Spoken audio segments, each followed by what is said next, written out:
Ever since I started making videos about animation from other countries, I've been surprised at some of the stuff I found. I mean, for instance, who knew that the Soviet Union had such great cartoons? I mean, except for the people that actually lived and grew up there. But really, that's beside the point. At any rate, even if I review something that I find that I don't like too much, I still recognize all the time and care and effort it takes to make these movies. And that's a big reason I started making these videos. It's a shame to see people's hard work and dedication go to waste. If I can turn just one person onto foreign cartoons that they might have never heard about before, then I've done my job. Which is the reason that I've made a video about both Soviet cartoons and North Korean cartoons, because I don't really see a point in letting ideological differences get in the way of entertainment. Spoiler alert though, North Korean cartoons are not exactly top-notch. Not because of the blatant propaganda, but because of the animation. Because animation is what I'm here to talk about, not politics. So with all that said, today I want to talk about Cuban animation. I'm not going to go too in depth with it, I just want to talk about the movie Vampires from Havana. I want to talk about the movie Vampires in Havana, which according to the box art is fresh, funny, and lewd. And not since Fritz the Cat has there been such a freewheeling, sexy cartoon romp. Considering Fritz the Cat is one of my favorite movies of all time, I will be the judge of that. So let's check it out.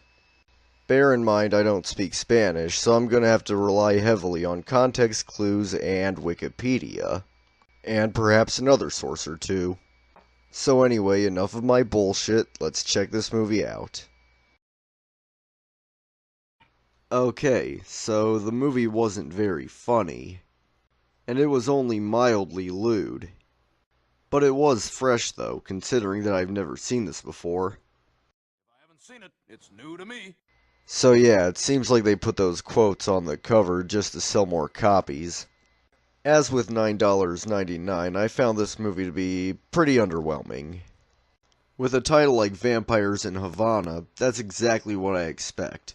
A vampire film set in Havana. To be fair though, they do kinda deliver on that front.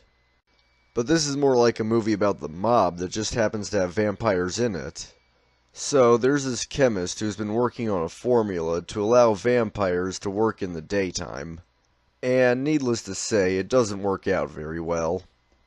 So he and his son or grandson or whatever end up getting exiled to Cuba. And it is there that he finally manages to perfect the formula.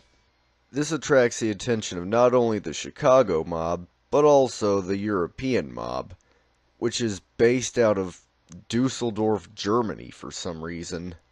Anyway, the Europeans want to market it as Vampisol, so they can make a shit ton of money. And the Chicago mob wants to suppress it so they can keep a monopoly on nightclubs for vampires, so they can make a shit ton of money. But in the end, they realize that Vampisol is used to turn vampires into humans, so the Chicago mob loses interest in it. But both mobs end up striking a deal where they can market Vampisol to vampires, telling them to only take a little bit at a time so they don't turn human. But in the end, our hero Pepito ends up broadcasting the formula to listeners all over the world, thus ruining the mob's plan to make a shit ton of money. Oh yeah, there's also a plot where our hero Pepito and his friends work to overthrow the government and its dictator. You know who I'm talking about. I am talking, of course, about Gerardo Machado, President of Cuba from 1925 to 1933.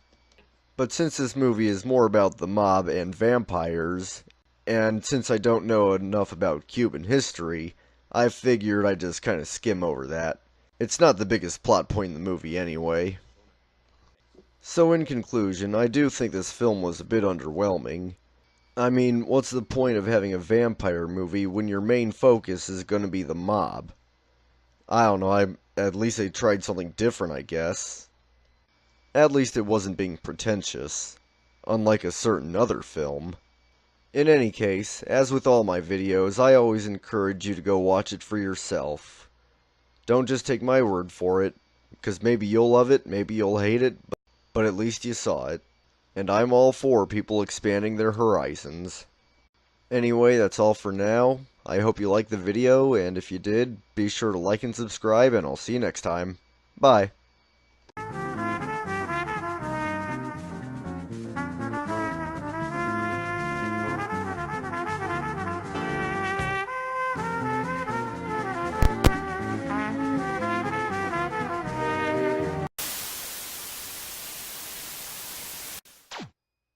This is a product of our great society.